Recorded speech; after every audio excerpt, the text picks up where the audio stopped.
بسم الله الرحمن الرحيم وإذا سمعوا ما أنزل إلى الرسول ترى أعينهم تفيض من الدمع مما عرفوا من الحق يقولون ربنا آمنا فاكتبنا مع الشاهدين وما لنا لا نؤمن بالله وما جاءنا من الحق ونطمع أن يدخلنا ربنا مع القوم الصالحين فأثابهم الله بما قالوا جنات تجري من تحتها الأنهار خالدين فيها وذلك جزاء المحسنين والذين كفروا وكذبوا بآياتنا أولئك أصحاب الجحيم يا أيها الذين آمنوا ليبلونكم الله بشيء من الصيد تناله أيديكم ورماحكم ليعلم الله من يخافه بالغيب يا أيها الذين آمنوا لا تقتلوا الصيد وأنتم حرم من النعم يحكم به ذوى عدل وبلغ أمره عفى الله عما سلف والله غفور حليم الكذب وأكثرهم لا يعقلون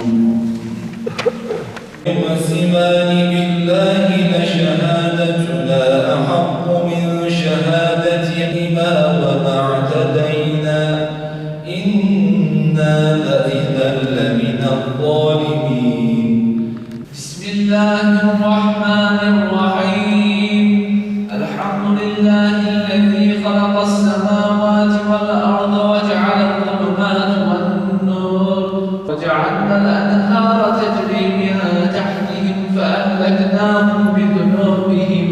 Evvela bizleri evveli rahmet, ortası mağfiret, sonu cehennemden kurtuluş olan Ramazan-ı Şerif'e ulaştıran Rabbimize sonsuz hamdü senalar olsun. Ramazan-ı Şerif'i nasıl idrak etmemiz gerektiğini bize öğreten, rehber olan Peygamber Efendimiz Muhammed Mustafa'ya salat ve selam olsun.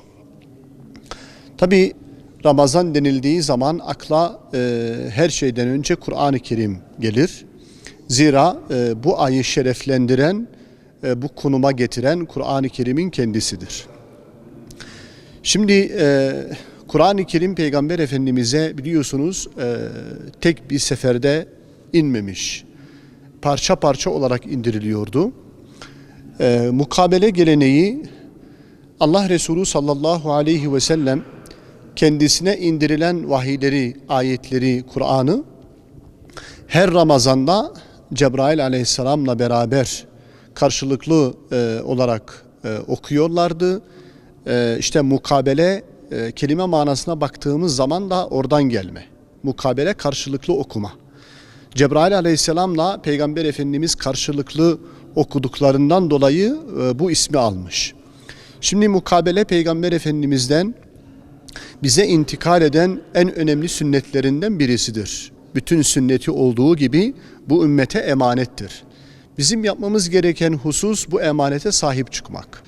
Dünyanın dört bir yanında Ramazan'da mukabeleler yapılmaktadır. Milyonlarca insan bu mukabele sünnetine sahip çıkmaktadır.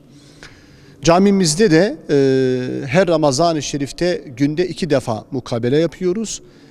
Bir sabah namazından sonra, bir öğle namazından sonra 200-250'ye yakın vatandaşlarımız katılıyor. Bayan ve erkek olmak üzere. Elhamdülillah biz de o sünnete sahip çıkmaya çalışıyoruz. Mukabbelimizi yapıyoruz. Allah'a şükürler olsun. Bu günleri bize gösterdi. Allah rahmetine, bereketi hepimizin üzerine olsun. Rabbim bir daha bize nasip eylesin böyle güzel günleri. Yani 20 seneden fazla oluyor ki ben böyle devamlı edeyim. cemaatle. Kur'an tilavetine ortaokul, İmam Hatip'te okudum lise 1'e kadar. O günden bu yana her sene takip ediyorum. Merhum babam rahmetli işte, okurdu. Ben takip ediyordum. Sonra da ondan sonra ben babam rahmetli olduktan sonra her zaman camide bir sabah namazına takip ediyorum. Öğlen namazı burada takip ediyorum. Öğlen önce de evde takip ediyorum. Bu her sene devamlı gelenek haline getirdim ben bunu inşallah. Rabbim herkese nasip etsin.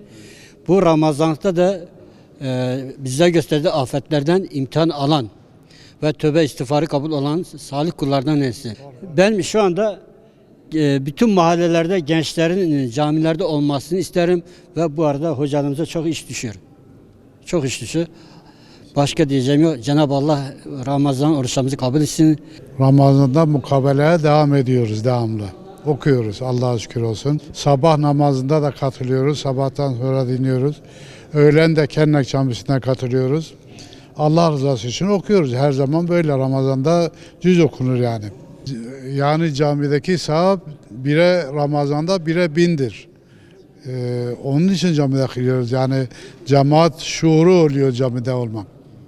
Önce tüm İslam aleminin Ramazan'ını kutluyorum. Mukabele şeyinde şu gençleri görünce ben gurur duydum. Hafızlarımızı görünce, onları görünce, gençleri görünce gerçekten gurur duydum. Bu hafızlarımızın, bu gençlerimizin sayısının çoğalması lazım. Devletimiz bu tür faaliyetlere destek vermesi lazım. Çünkü toplumumuz, gençliğimiz bir uçurumun kenarında. O açıdan Türkiye'de İslam'a yönelik çok büyük çalışmaların olması lazım. Bu gidişle böyle devam ederse gençliğimiz hem dinden uzaklaşıyor, hem İslam'dan uzaklaşıyor, hem milli ve manevi değerlerinden uzaklaşıyor. Bütün okullarımızda İslam'ı tam anlamıyla öğretecek müfredatlar hazırlamamız gerekiyor. Şu andaki bizim müfredatlarımızdaki eksiklikler çok. Dışarıdan alma bütün müfredatlar. O açıdan bu milletin özüne uygun müfredatlar geliştirilmesi lazım. Bu milletin de özü nedir? İslam'dır. İslam'ı da geliştirmek için bu milletin geri tekrar kendine dönebilmesi için bu İslami yönden gençlerin bir an önce yetiştirilmesi lazım.